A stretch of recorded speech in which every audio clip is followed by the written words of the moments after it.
Dear viewers, the West Bengal central cool service commission অবশেষে OBC নিয়ে গুরুত্বপূর্ণ সিদ্ধান্ত তাদের ওয়েবসাইটের মাধ্যমে ঘোষণা করলো। আমরা দেখেছিলাম গতকালই এডিট অপশন দিয়েছিল ফর্ম এন্ট্রির ক্ষেত্রে, এবং সেই এডিট অপশনে কিন্তু কোনোভাবেই ক্যাটাগরি এডিটের কথা উল্লেখ করা ছিল না। আমি কালই বলেছিলাম, যেহেতু সুপ্রিম কোর্ট থেকে 28 জুলাই ওবিসি সংক্রান্ত রায় এসেছে, ফলে খুব শীঘ্রই এই ওবিসি রিলেটেড যে এডিট অপশন সেটাও দিয়ে দেবে।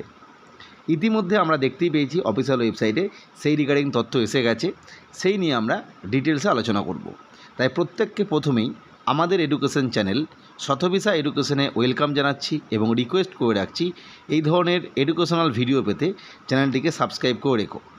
আমরা প্রথমে যেটা দেখব যে addendum notice regarding edit option category details in second SLST 80/2025, অর্থাৎ অ্যাডেন্ডাম নোটিস। যেহেতু আমরা বুঝতেই পারছি গতকাল যে নোটিস এসেছিলো এডিট অপশন রিলেটেড, ঠিক তার অ্যাডেন্ডাম হিসাবে এই নোটিশটি দেওয়া হয়েছে। এবং এখানে স্পষ্ট উল্লেখ করা হয়েছে যে 28/7/25 যে কেস, যে SLP, তার যে রায়, তার উপর নির্ভর করে কিন্তু অনলাইন পোর্টালে এই যে ক্যাটাগরি ডিটেলস সেটা দেওয়া যাবে, এবং সেটা চালু হবে 5 আগস্ট থেকে এবং চলবে 11 আগস্ট পর্যন্ত। অর্থাৎ এই যে 6-7 দিন চলবে, এই সময়ের মধ্যে কিন্তু প্রত্যেককে এডিট করে নিতে হবে যাদের প্রয়োজন। তবে এই প্রসঙ্গে বলে রাখা ভালো, এই সময় কিন্তু শুধুমাত্র ক্যাটাগরি ডিটেলসই এডিট করা যাবে, অন্য কিছু এডিট করা যাবে না।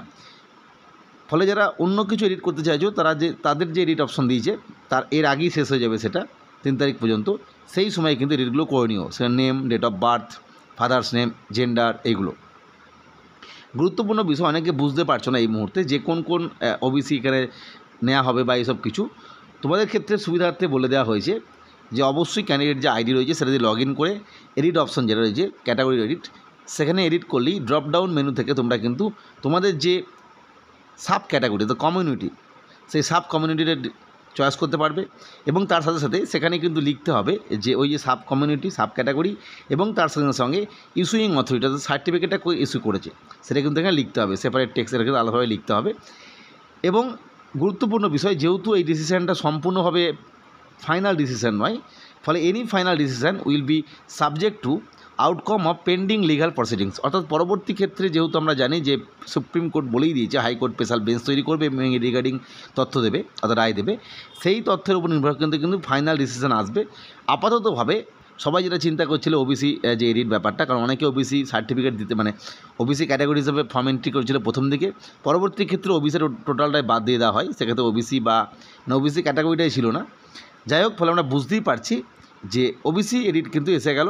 ফলে তোমরা চিন্তায় ছিলে যারা, তাদের চিন্তা মুক্ত হলো।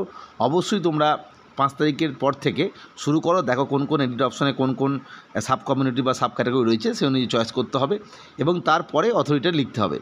যাই হোক, আজকে তথ্যটা শেয়ার করলাম। পরবর্তী আপডেটের জন্য চ্যানেলটিকে সাবস্ক্রাইব করে রেখো। ভিডিওটি দেখার জন্য প্রত্যেককে অসংখ্য ধন্যবাদ।